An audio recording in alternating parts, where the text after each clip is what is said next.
twin paradox is solved when we see in a perspective where there is no inertial time dilation. What about the gravitational time dilation? You take a look at the entire universe. We are very small. Very small in size. Okay, so what? Like, you're... What do you want? What do you want? We're big enough for ourselves. We're big enough, like, our lives are still real. So let's move to the weird fact round. You could make an argument that the light that you see is all the light, because if you can't see it, why would you say it exists, right? You can't directly see it. So you could say that the light followed a perfectly straight path directly from the moon to your eye. Don't you think that dinosaurs might have had hairs? Yeah, well, yeah, we wouldn't know. We wouldn't know. Distinguish light from all other waves, right? So I have found you calling light as the super wave.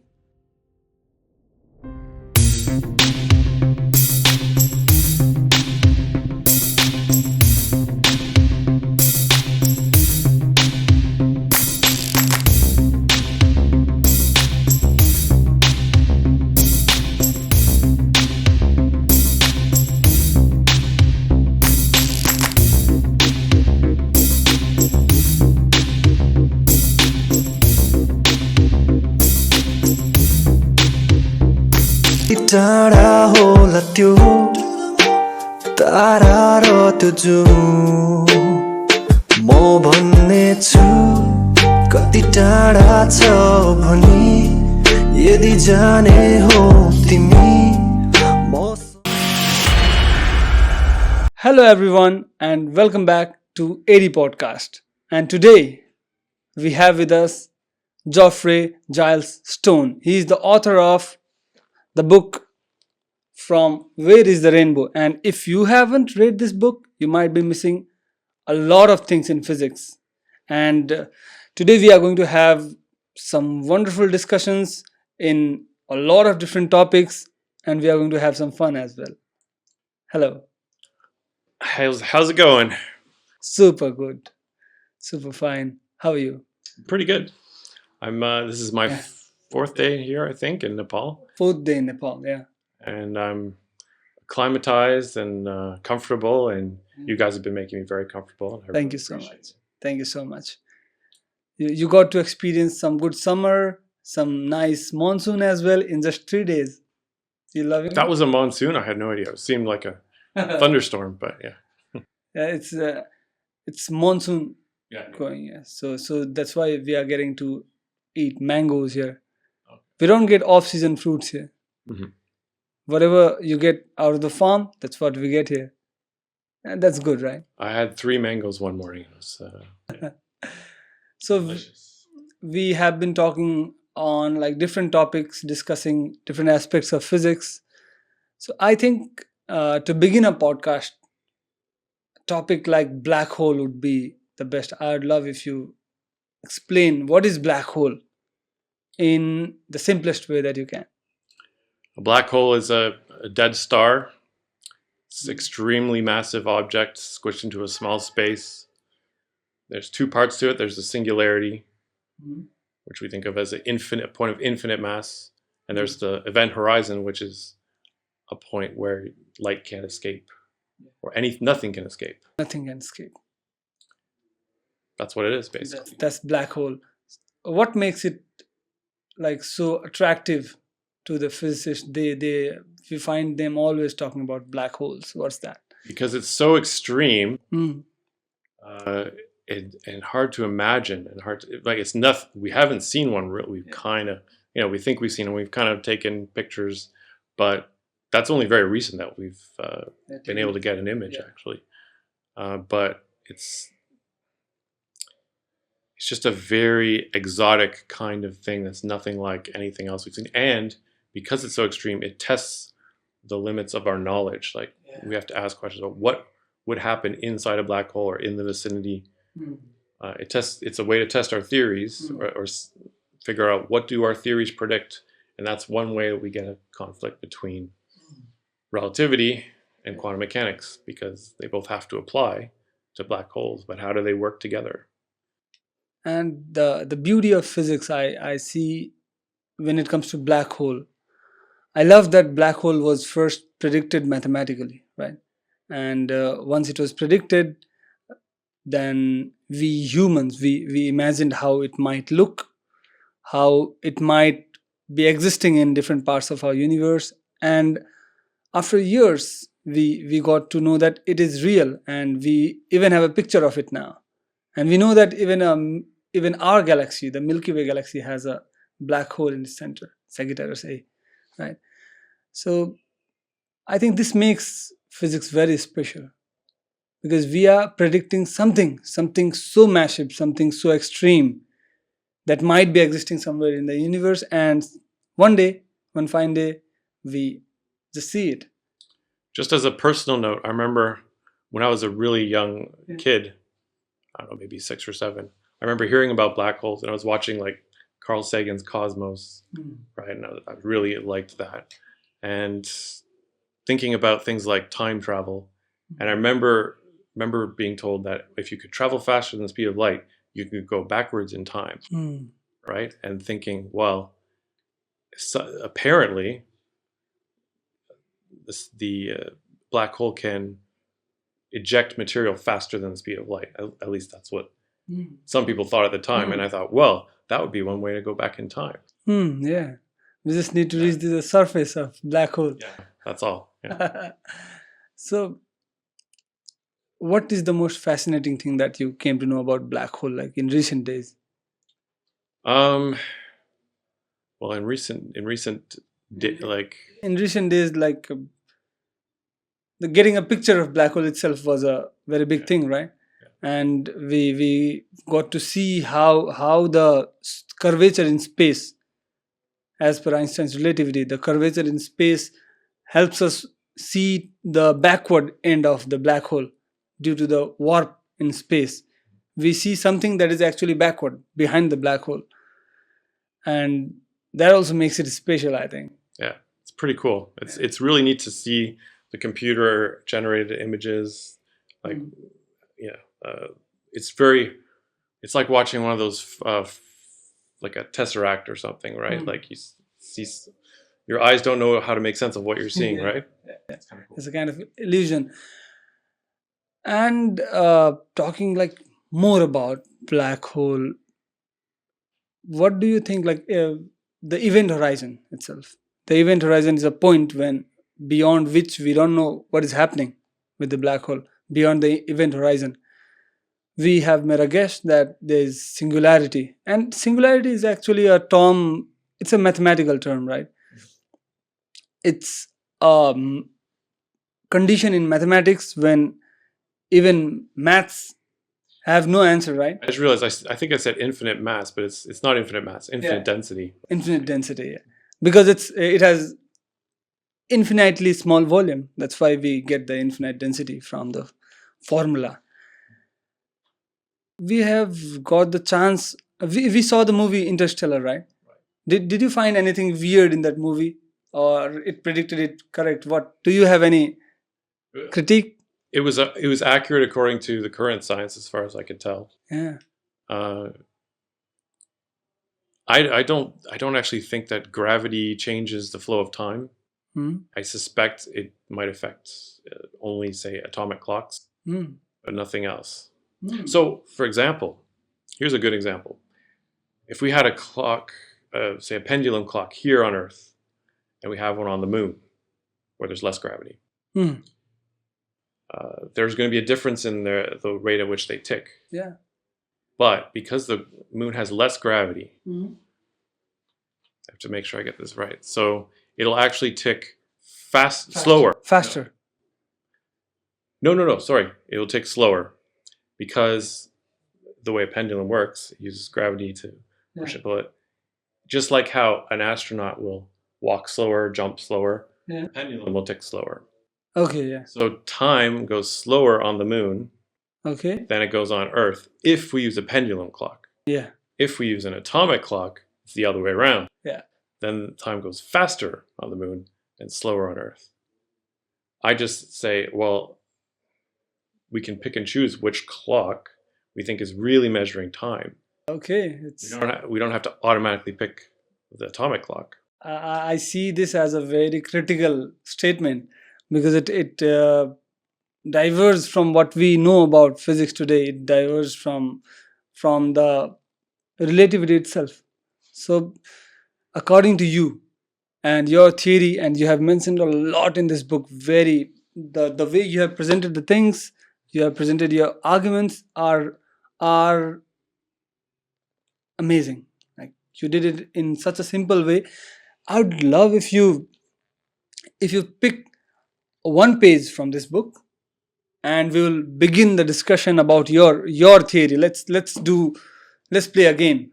Okay, sounds good. Let's ask one of our friends to come here and just pick a page. Come on, Disha, we want you here. Okay. Anywhere.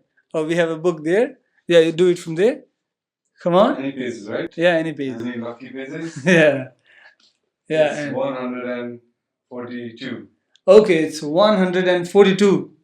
So we have got page number 142. And what we have here is, let's talk about the more interesting thing that we have here. And I found the twin paradox and the symmetry. So before getting into the twin paradox and symmetry, let's go one by one with what is paradox actually. There might be people who want to know what the paradox actually is. Yeah, I've always kind of understood paradox to mean it's a problem that we can think about, and there's doesn't seem to be an answer because there seems to be a contradiction that can't be resolved. Yeah. So we don't know what the answer is to this question because something might, we're basically, it usually happens in thought experiments where we're really trying to test our ideas, and we get stuck due to the contradiction between the condition that we provided and the conclusion that we are getting to, right? So that is paradox. So moving on, what is some people say there are no paradoxes because they're stuck in reality, right? This is a thought experiment, right? But in reality, everything has to make sense. Yeah. Just because we don't know the answer doesn't mean there isn't one, right? Yeah. But maybe that's true. Maybe there are no paradoxes, but temporarily at least there are until we figure it out. Yeah, that's what paradox actually is. Yeah. It points to the incompleteness of our understanding, right? Yeah. And paradox helps us a lot when it comes to when we talk about quantum mechanics. We had a very famous paradox. Even Einstein was included in that. Einstein, Podolsky, and Rosen paradox, EPR paradox. And when we got the Bell's inequality, and then the paradox was gone, right? So I think paradox helps us take a next step towards science. So let's move to twin paradox. What is twin paradox? What happens actually? I want the whole scenario so that my viewers get crystal clear about what this is. So in the book, I separated the twin paradox into three parts. Okay. First, you have the preliminary twin paradox, because I say you don't really need to bring the twins back together. You can already determine that the twins are both wrong just with logic alone. Yeah. We already know they're both wrong. Bringing them together is totally redundant because we already know the answer. The regular twin paradox is we bring the twins back together and compare who got older, whose clock is ahead or behind. And then I have the twin paradox 2.0, which is a slightly modified thought experiment where both twins accelerate the same amount. Yeah. And they get back to the same point. Yeah. And then they can compare. And I say there shouldn't be any time dilation. And some people have, when I've given this idea to some people who really believe in time dilation, they'll say, "Oh, well, that's because it cancels out." And I'm just like, you got to study relativity. so there's no result, but that's because it cancels out. Okay. No.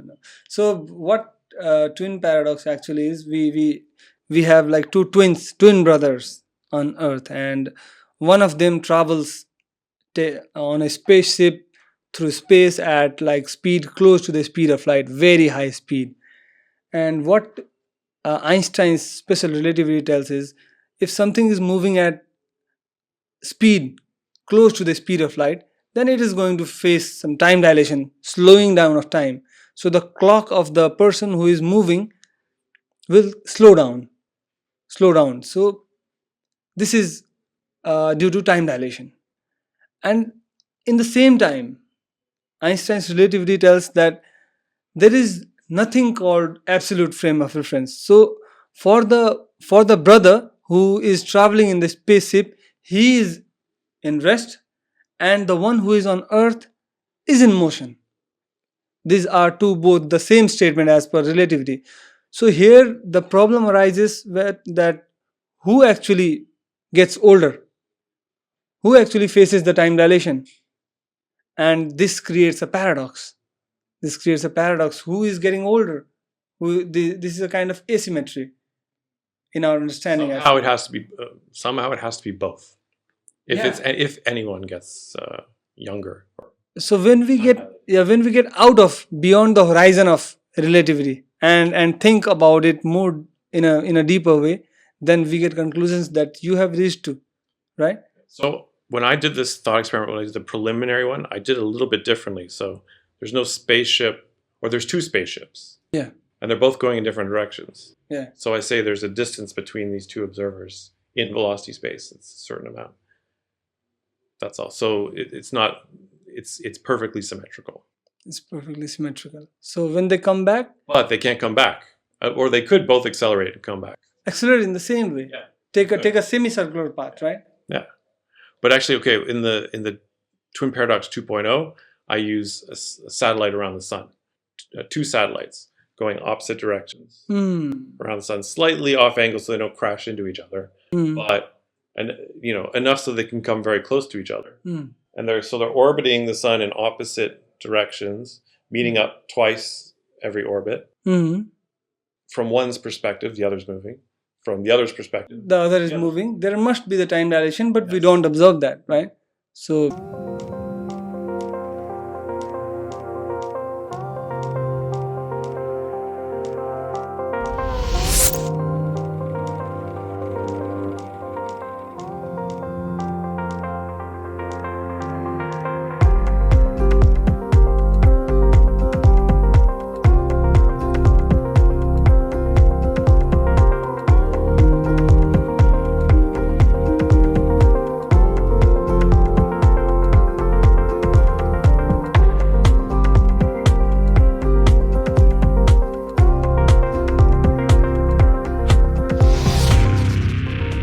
we thank Gorkha International Travels for the collaboration with AD Podcast. र हामी गर्व गर्छौं नेपालको सबैभन्दा उत्कृष्ट travel एजेन्सीसँग collaboration गर्नुमा। कुनै trip plan गर्दै हुनुहुन्छ भने गो for it.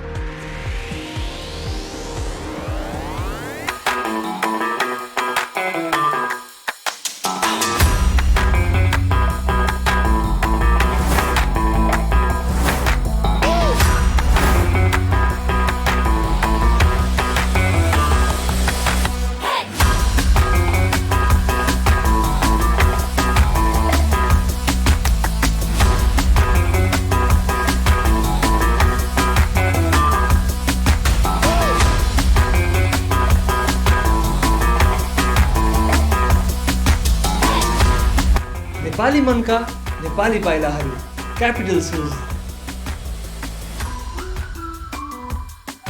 Congratulations Capital Shoes for the collaboration with AD Podcast.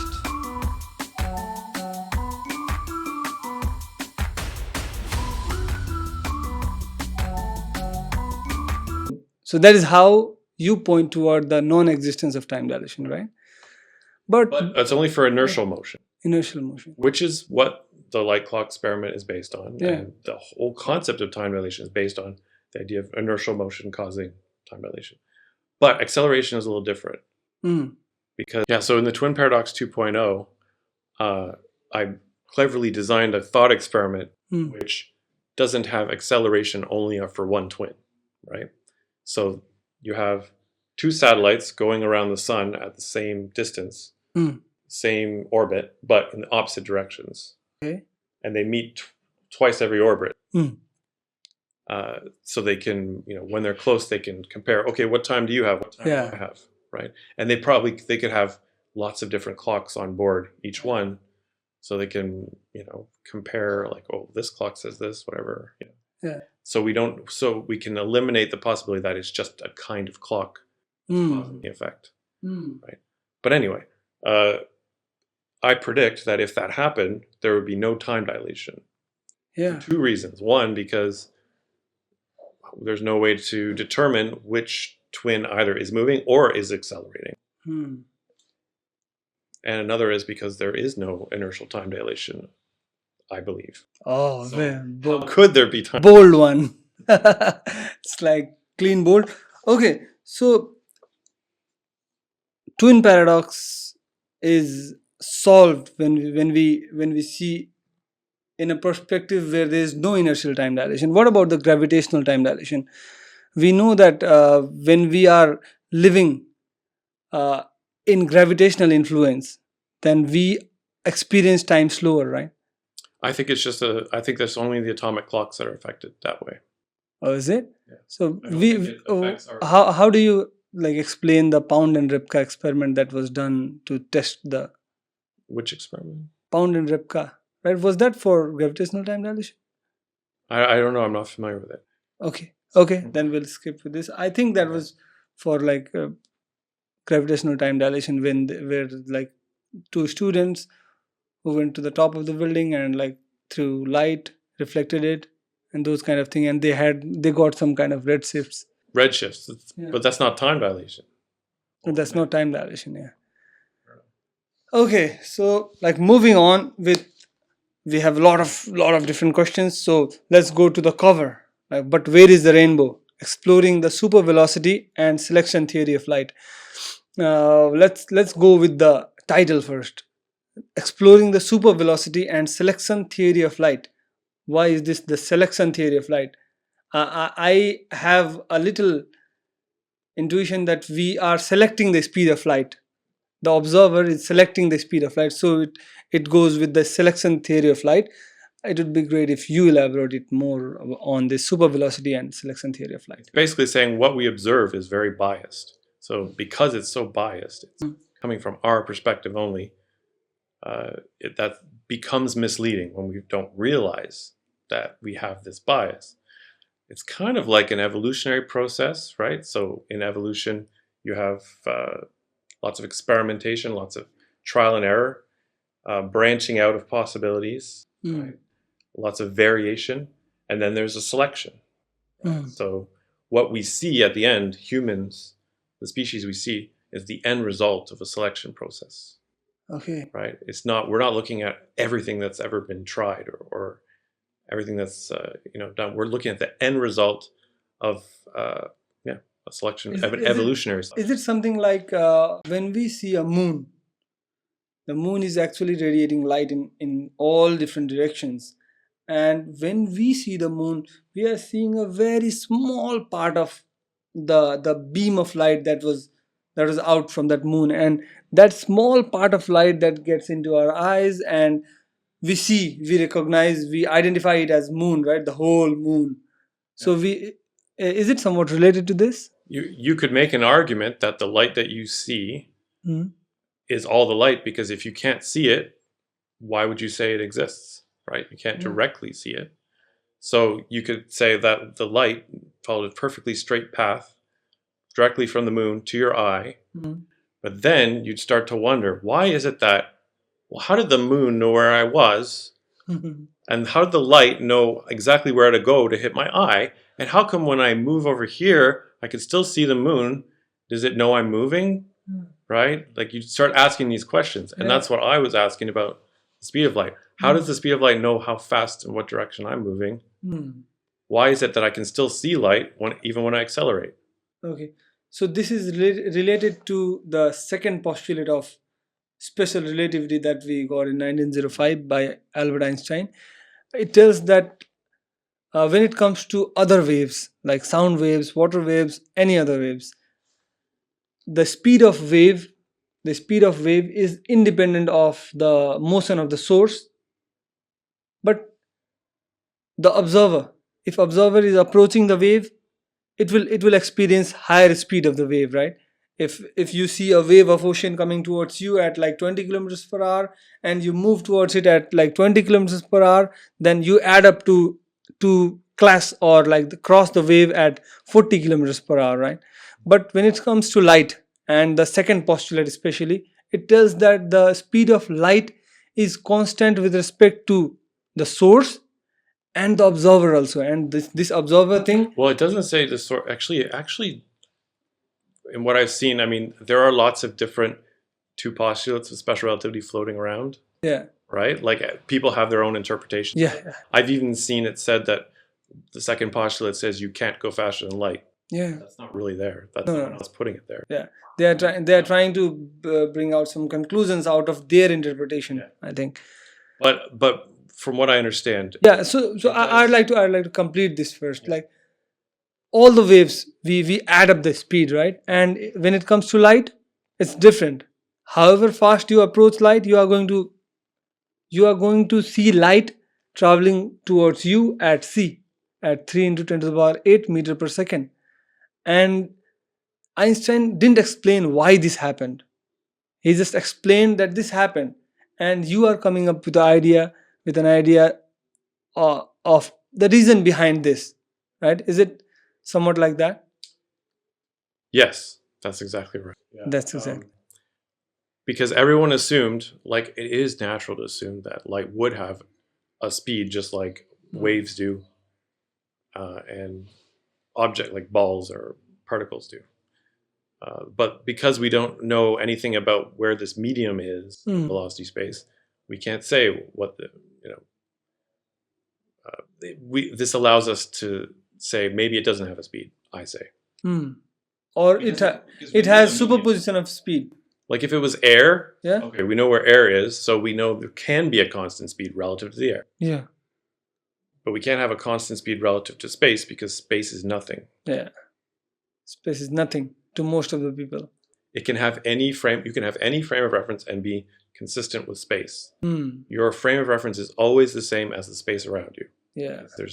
It's an empty vessel. So that distinguishes light from all other waves, right? So I have found you calling light as the super wave. Yeah. So I think the best way to look at it is to think of the medium that light travels through as observer centered. So it's always with. Now you would say it's Earth centered, right? Yeah. And that could be true. But the way I think to make it consistent with Einstein's postulate, which is it's actually not supposed to go at c relative to the source, meaning when the source moves, it doesn't affect the speed of light at all. Yeah. So the way to think about it is it's as if you had all of the atmosphere attached to you, and wherever you move, it goes with you too. So you'll never ever feel any wind. Yeah. No matter what you do. Yeah. And then the sound will always go relative to you at a certain speed. Yeah. Okay. Take that and apply it to light. That's how it works. Okay. To all the observers, the so-called medium is moving with them. Yeah. And it's very different than what we actually see with billiard balls and balls throwing at each other. They travel with a certain speed, which is not dependent on the observer. Not dependent on the observer, not at all. Yeah, amazing. And like how far are you trying to take this? Like what is your plan? I'm fully unpacked and explored all the implications. Yeah. And it makes a few predictions about what we should see if we look at distant stars. At different times of the year, we should see them speed up and slow down. If they're like, say, a pulsar or some kind of variable brightness. Okay. We should see as long as it's ticking at a regular rhythm. From our perspective, it should tick at a different speed depending on whether we're going closer to the star or moving away from the star. Okay, I'm getting it. And let's move to your next product. Like you are coming up with a masterpiece now. It's a work that you have been thinking about for all your life, and you are coming up with the second book. I would love to hear something interesting about the book. And before before that, we are going to talk about your coming book. Before that, let's go to a weirdest fact round. We always have this, and I always miss D when we are in this round. So let's move to the weird fact round, and we will request our guest to come up to give us a fact that we are not going to forget at least for a decade. Okay, here goes. There are people who buy farts in a jar. Guys, what's happening here? Adisha, would you like to buy it? Is it really? True? Yeah. Yeah? In Canada? I don't know anybody who In does. Canada? I'm not sure, but in America for sure. Did you hear the fact? Is it going on in this room? Yeah. And I was The fact is that farts are sold in jar. You might be a millionaire. Come on. So we have a lot of friends. They are very excited with this business. So how does that work? Is that online or? Yeah, I don't know the details. I just know Let's that not go to the details. there are people who will bottle up their farts and sell them. They're celebrities, you know. They're Okay. I don't want to be a celebrity now. So, any other weird facts like this? It is like mind blowing. I had never heard of this. nothing comes to mind right at the moment.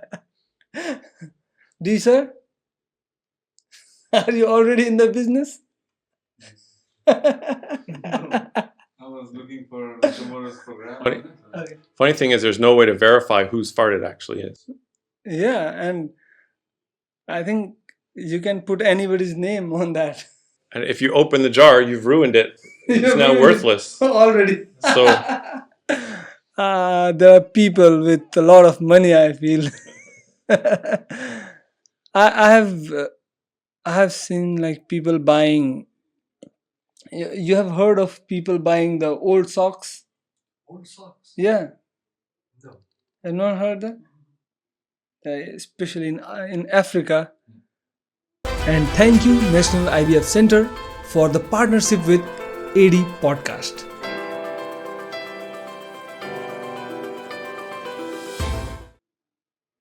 Did Moses tell us this? I heard it from somewhere that there are people who buy like old socks, used socks, like who are not washed for like more than months. And I heard something weirder today. Yeah, now there's all kinds of weird fetishes out there. yeah, weird. Today, previously in our podcast, we used to do a weird fact round, but today was the weird fart round.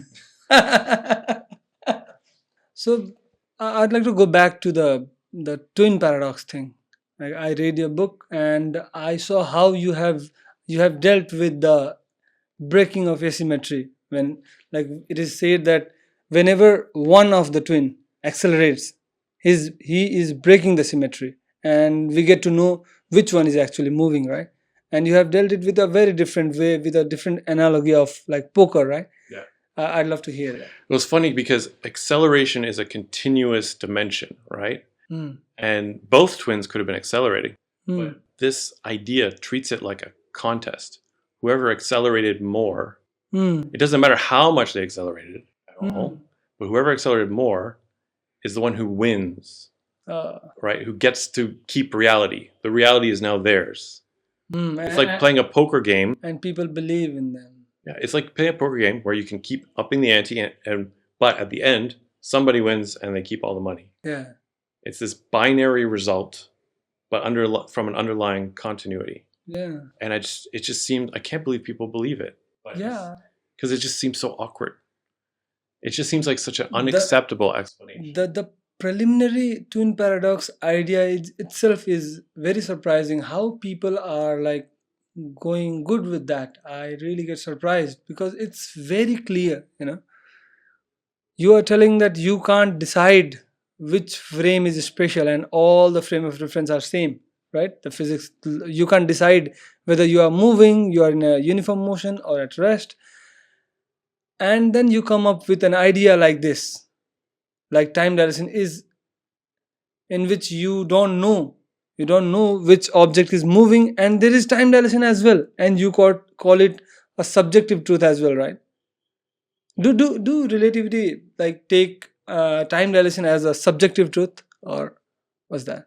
I've heard, I have read like some things about the subjective and objective truth in your book, so I got up with this question. They do, because if you talk to someone who believes in special relativity, they'll tell you that if we had a different thought experiment where the twins are just flying beside each other in spaceships and they go past each other and there's no acceleration, then both twins will think from their perspective that the other twin is slower. And they're both right. But they're both in some sort of, in their own reality or something. Yeah. There's no way to decide who's right. They both think they're right. And I've heard an analogy about twin paradox. I had thought a lot about this. Like, it is said that Einstein, when he first thought about this time dilation, he was on a bus and he was moving away from a big clock, a clock tower. And when he was moving away from the clock tower, he started thinking that the time that he's seeing in the clock is taking some time to reach to his eyes, right? And if he starts moving at the speed of light, the clock is going to freeze, because the time it takes to reach his eyes, it is not going to happen, right? Yeah. And here we see that actually there is nothing happening with the clock, just the observer experiences that the clock has slowed down just because he is moving. And on the other hand, we found time dilation to be said to be an objective truth. It's actually happening. Even the decay of apple is going to slow down. Even the aging is going to slow down. So what is this actually? Is it truth or just a perception? What is it as per relativity? Oh, according to special relativity, it's the inertial time dilation, like the one from the light clock thought experiment. That's got to be subjective, because two observers won't agree on which direction. Yeah. But the gravitational Time dilation is objective, because both observers will agree on which direction it is. So if one observer is on Earth, the other is on the moon, both observers will agree that the observer on the Earth's time is going slower. Yeah, slower. More gravity, less time. Only if they have atomic clocks, though. If they have pendulum clocks, it's the other way around. And it's objective as well.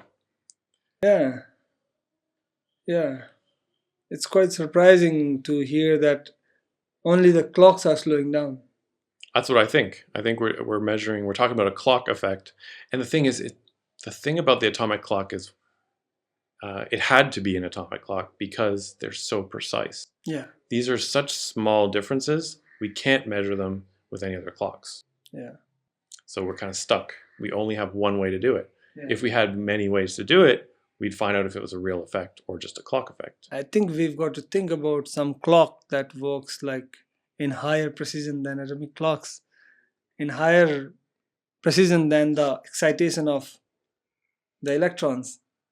So I think it's possible. I came up with another idea for a clock which uses heat, which uses entropy. I don't know, like I'm not an engineer. Yeah. But I bet you if any brilliant engineers could come up with a way to make it really, really precise and accurate, like I could do it, a really rudimentary one with just a cup of coffee and a thermometer, put it in, and then based on where the thermometer is, I can say what time it is. Yeah. Right? Yeah. That's the idea. We use the transfer of heat. We have the formula Q is equal to ms del T. Yeah. And we have the mass, we have the change in temperature, and we know the specific heat capacity. Yeah, we can know the time. Yeah. So so it's perfect. It should work, but the only problem is how do we make it very precise? Yeah, because we can't rely on 1 degree Celsius. Yeah. We are already working on the billions of fraction of second, right? Yeah, we can. I think we got to think about it after this podcast. Let's do some designs. I'm an engineer, you are a scientist, let's make it. Yeah, so we just talking about Einstein's theory, it's one part of the whole modern physics. There's quantum mechanics and many other things going on in business, right? We have quantum computers. Have you got an opportunity to visit any quantum computer or like Well, I've seen have a pictures. have a coffee with someone who has like worked with quantum computers? I've asked a lot of people about. It's hard to understand quantum computing. Yeah.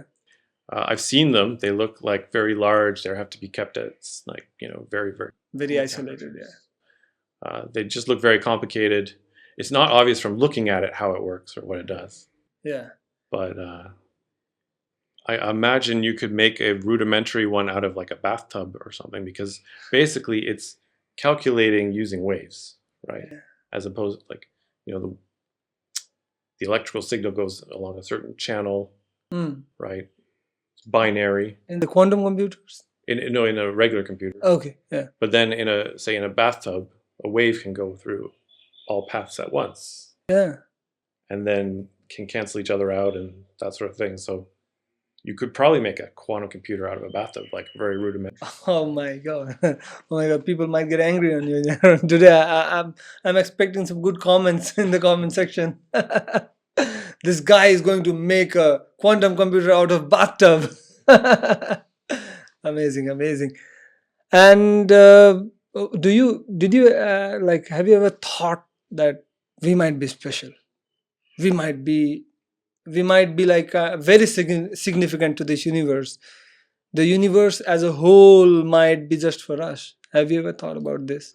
I've thought that, if my theory is wrong, Einstein's special relativity still can't be right. But I would think perhaps simulation theory would probably be right. And all of this stuff that we think we're looking at is just a simulation. Yeah, because we have already like got many evidences and observations that points that we might be very significant to this universe. We might be in holding a special position in this universe, and we have like things like axis of evil. We have things like the asymmetry in the quadrupoles, and we also have a lot of things like quantized concentric distribution of galaxies, how the galaxies are placed in the form of shells and bubbles with Earth at the center. So this makes us feel like there might be chances that we are special, and actually we don't have any evidence that we are not. And maybe if a tree falls in the forest and no one's there to hear it, Yeah. it doesn't actually make a sound. Don't you feel that we humans are giving name to stars? We are giving name to donkey. Yeah, we have given name to the galaxies, and we are giving meaning to this universe. I really feel that. I'm totally against Carl Sagan, when it comes to our existence and significance. He says that, he always tells that we are just a pale blue dot, and I think no, we are very special. I don't like that either when people do that. Like, it's a compelling argument, but the problem with it is it's very one-sided. So like, yes, when you take a look at the entire universe, Yeah. we are very small. We're very small in size. Okay, so what? Like, What do you want? What do you want? we're big enough for ourselves. We're Yeah. big enough, like, our lives are still real, right? Yeah. All the problems we have are still Yeah. real. Yeah. Like, anyway. Yeah, we can land on the moon. We are so smart. Have you ever found any animal who have learned anything from human? Like, for example, I'll give you an example. You might have seen people kept watching at birds. They have wings and they are flying, and they came up with an idea, right, brothers, and they built an aeroplane, and we started flying, right? Then we saw some fish, they are swimming, and then we came up with an idea of scuba diving. Yeah, we can swim like fish. We have learned a lot of things from nature and animals, right? But we haven't seen any animals who have learned anything significant from us. Have you ever seen any chimpanzee wearing shoes? Not even a... Coco the gorilla apparently learned sign language. Yeah? Yeah. There's a special gorilla Yeah. that was taught sign language. Just imagine, they took so much of time just to learn the sign language. Our kids are doing it by like 1 or 2 years? We've definitely had an effect on animals. Like in my local area in Toronto, Yeah. we've taught raccoons how to open garbage cans and get food. That's Oh. what they do, Oh. right? They're always patrolling the neighborhoods at night, opening up garbage cans, And having the food. helping themselves to whatever they can find. Yeah. They didn't learn that from. They learned that from. Well, Yeah. we don't do it, but but even now we are comparing us with things that are still on Earth, right? Mhm. We have been looking for till date. I think we have found over 5,000 exoplanets, right? And those are in Goldilocks zones with I'm always shocked about how they are able to tell us so much about these planets based on like the spectrums. such like tiny observations. Anyway, yeah. And in science, in today's science, today's physics, I think we should be very careful when hearing somebody's interpretation, because they come up with a conclusion, and you find it all over the media, all over the social media platforms, but very few know what is happening behind. What was the observation actually? And if it was wrong, they're not going to put it on the headlines. Oh, we were wrong. Yeah, It'll be buried somewhere, yeah. or they won't mention it. We see some of the pictures of James Webb Telescope. They are like amazing, orange, blue, green hues, and some rainbow kind of effects in the picture.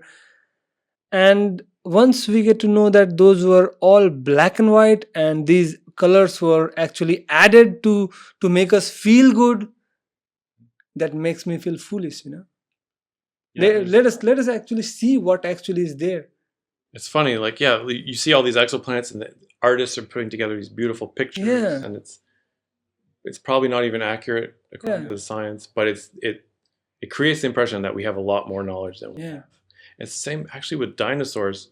We used to have, they've changed over time, right? Now they're Yeah. more bird-like Yeah. when we represent them.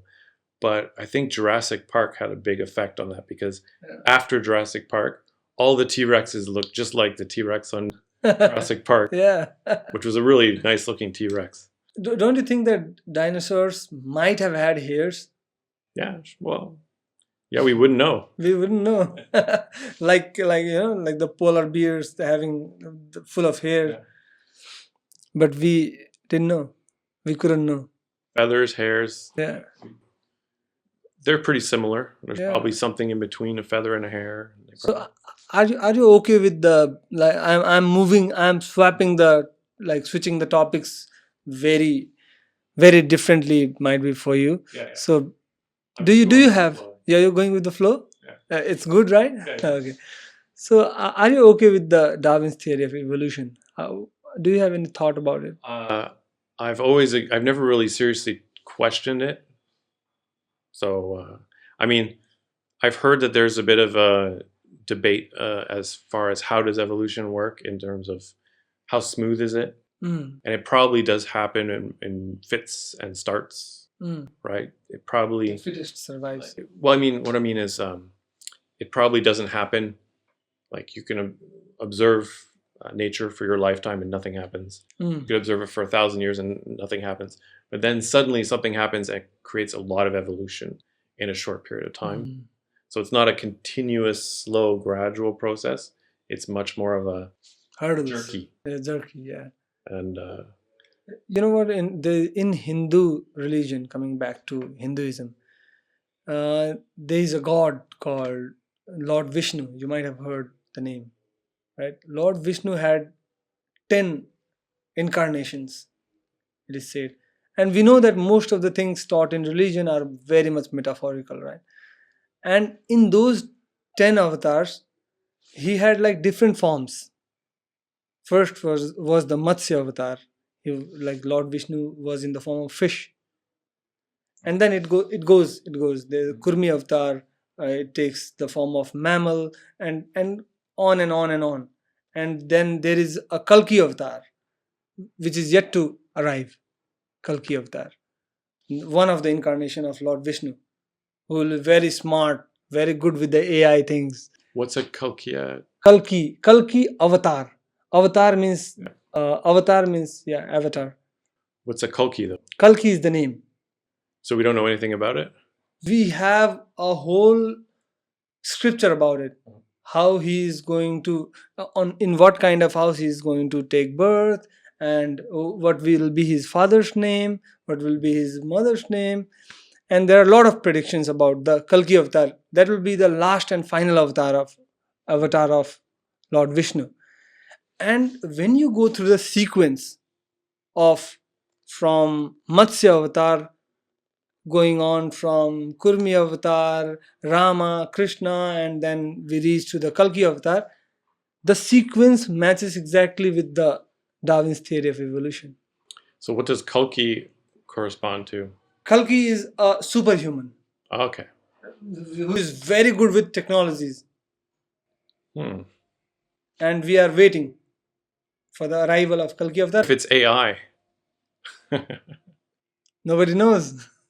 we had a Bollywood movie as well recently on Kalki, but it is not well aligned with the scriptures, but that's entertaining. That's it. And the surprising thing is Darwin's theory of evolution and this incarnations are matching so well that we are in a point to question that how did somebody know, if that's just a story, how did somebody know in detail about the evolution of human beings? So it started out with the first one was fish, Yeah, and then what? Reptile, a reptile, and then got into and then mammal. mammal. Like what kind of mammal? Like a rat or No, pig. pig? Yeah. Oh yeah, the little tree shrews. Well, yeah, they're the oldest mammals. Well, maybe not the oldest mammals, but It's called the kurmi. tree shrews look a lot like very early mammals. Hmm. I think. Do you have them in Nepal? I know they have them in India. What Tree. It's called a tree shrew. tree shrew? Tree shrew. And the name might be Not a shrew, Hmm. but it's called a shrew. okay. It's kind of got a bit of a long nose. Oh, we have it here. Yeah. It's like it's not. Bro, you have heard of tree shrews? Three? Tree shrews. You might have another There's name. a type of which we get here in Kamaldhap. They do hunting and they have it. Yeah? Three shoes. Like, They have, They have like kind of a horns, long nose. horns as well. No horns. No. No horns. They're like a little squirrel. Oh A no. long nose. Okay, okay. No, we don't have it here. We might have it here, but the confusion with the name. We identify them with Nepali names, so I might be confused. Yeah, and this sequence and the Darwin's theory of evolution matching. What do you think about this? Like how 5,000 years ago the scriptures, those who wrote this scripture, knew in this much of detail about all these things. Maybe they had their own theory of evolution. I don't know. Yeah, maybe they knew things. Maybe they just knew psychically. Hmm. Maybe they, intuitively. And did you see the podcast of Terence Howard with Yes, I didn't see the whole thing. I saw the first 45 minutes, same year? It was- and I was like, I can't watch this anymore.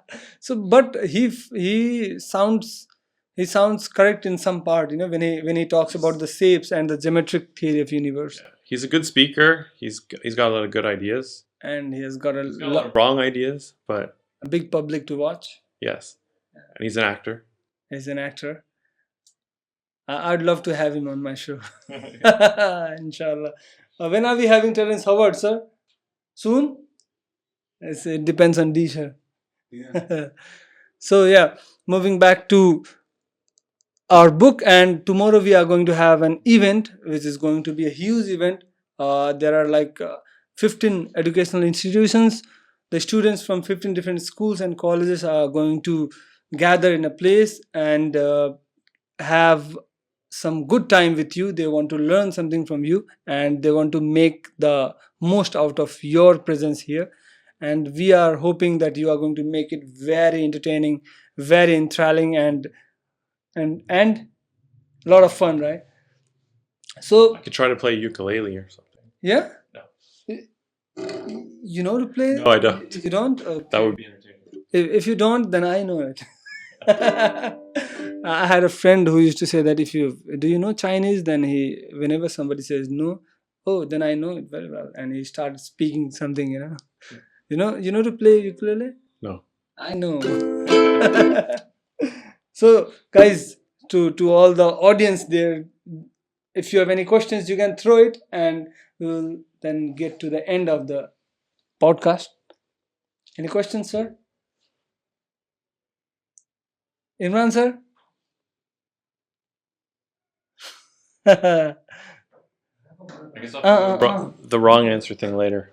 We have a very big thing in common. So the question is, Sir Geoffrey is working on a concept of super velocity and selection theory of light, which talks about the reason behind why we see light traveling at different speeds by different observers, right? And talking about our theory, we have been working on a model of absolute universe, which has an absolute frame of reference and a center as well, which departs from our Copernican model of this universe, that the universe is isotropic, the universe is homogeneous, and it's actually, we both have a very different path when it comes to these two theories. But yeah, a good physicist is not just about working on one model and trying to prove that is right. I'm loving to hear things from him, and I want to be convinced that he has got a very good concept, so that I can add value to it. There might be things that I can add value to it just by questioning some good questions, right? If I ask a question that he has to work on for like 3 days, then that would be a best thing that I could contribute. And similarly, we have been discussing from 3 long days about the ancient theory of everything as well. We have been discussing how having a center of the universe can help us explain the existence of fourth special dimension, right? So even I have been thinking for nights about his questions that he has like come up with, and this is the best way to collaborate, I think. I questioning his concepts and he questioning mine, and we both making our theories better and better and better. And the best part is that we are against a theory that has already been proven incomplete in a lot of different ways. So coming up with guts to come up with a theory that is going to replace that itself is a very great thing, I think. And at least some people are being inspired by our work, and we don't need anything more than that, I think. Yeah, I just wanted to add that I've already kind of drafted what I would write for, like, say, a journal article.